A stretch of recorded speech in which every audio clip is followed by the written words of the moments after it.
दिल का रिश्ता। यह कहानी ऐसी कहानी है जिसे सुनने के बाद आपको सच्ची में प्यार पर भरोसा होगा और विश्वास भी होगा।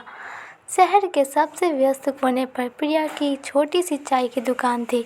हर रोज़ सैकड़ों लोग उसकी दुकान पर चाय पीने आते थे, लेकिन प्रिया की नज़र हमेशा एक ही शख्स पर होती थी, रोहन। रोहन एक लेखक था जो रोज़ शाम को प्रिया की दुकान पर आता और चाय पीता और अपने उपन्यास पर काम करता। वह हमेशा एक ही कोने के टेबल पर बैठता और उसके हाथ में एक पुरानी डायरी होती। प्रिया के मन में हमेशा एक उत्सुकता रहती कि आखिर इस शख्स की ज़िंदगी में क्या कहानियाँ छुपी है। वो हमेशा उतावली रहती उसकी ज़िंदगी को जानने के लिए।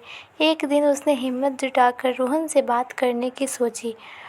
आप हर रोज़ यहाँ आते हैं और लिखते रहते हैं।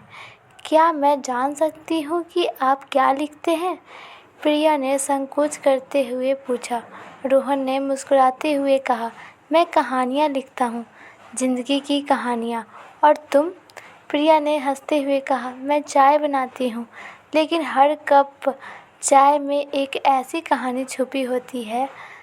धीरे धीरे दोनों के बीच की बातचीत बढ़ने लगी। रोहन ने अपने जीवन की हर छोटी बड़ी कहानी प्रिया को सुनाई।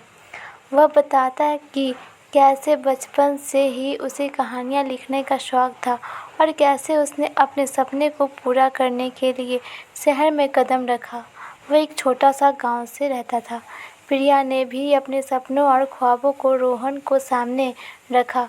उसने बताया कि कैसे उसने अपने पिता की दुकान को संभाला और अपने दम पर इसे आगे बढ़ाया। एक दिन रोहन ने प्रिया से कहा, तुम्हारी चाय में कुछ खास है, जैसे इसमें तुम्हारे दिल की मिठास घुली है।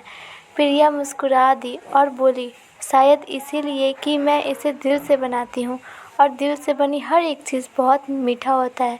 एक शाम जब रोहन दुकान पर नहीं आया, प्रिया का मन बेचैन हो उठा। उसे समझ नहीं आया कि रोहन उसकी ज़िंदगी का एक महत्वपूर्ण हिस्सा बन चुका है और वो कब बना उसे खुद नहीं पता था। अगले दिन जब रोहन आया, प्रिया ने उससे पूछा, कल तुम क्यों नहीं आए थे? रोहन ने बताया कि वह अपने उपन्यास के अंतिम अध्याय पर काम कर रहा था और उसे लगा कि वह कहानी में कुछ कमी है। प्रिया ने उसके हाथ में चाय का कप थमाते हुए कहा, कभी कभी दिल की बात सुननी चाहिए। रोहन ने उसकी आंखों में देखा और आंखों में देखते कहा, शायद तुम्हारी बात सही है, मेरी कहानी में भी कुछ कमी है। उसने प्रिया का हाथ थामा और कहा, तुम्हारे बिना मेरी कहानियाँ अधूरी है। क्या तुम मेरी ज़िंदगी का हिस्सा बनोगी? बस और क्या था, प्रिया तो इसी दिन का इंतज़ार कर रही थी। प्रिया की आंखें चमक उठी। उसने कहा, अगर तुम मेरे साथ हो तो मेरी ज़िंदगी भी पूरी हो जाएगी। उस शाम प्रिया की दुकान के कोने में बैठे दो दिलों ने एक दूसरे से एक ऐसा रिश्ता जोड़ लिया जो शायद किसी किताब की कहानी से भी ज़्यादा खूबसूरत था। समय बीतता गया और उनकी प्रेम कहानी ने प्रिया की चाय की दुकान को एक नई पहचान दी। अब वह दुकान केवल एक चाय की दुकान नहीं, बल्कि एक प्रेम की दास्तान थी, जहाँ हर कप चाय में प्यार की मिठास घुली होती थी। रोहन का उपन्यास भी पूरा हुआ और उसने प्रिया को उसे सबसे पहले पढ़ाया, जिससे पढ़ने के बाद प्रिया ने उपन्यास पढ़ते हुए अपनी आंखों में आंसू भर लिए, क्योंकि वह जानती थी कि यह केवल एक कहानी नहीं, बल्कि उनकी अपनी ज़िंदगी की कहानी थी, यानी रोहन की कहानी थी। सालों बाद जब भी लोग उस दुकान पर आते, वे प्रिया और रोहन की कहानी सुनते और उस प्यार की मिठास को महसूस करते। उनकी प्रेम कहानी हर दिल को छू जाती और हर दिल में एक नई उम्मीद जागती कि सच्चा प्यार हर जगह मिल सकता है, बस दिल से महसूस करने की ज़रूरत होती है।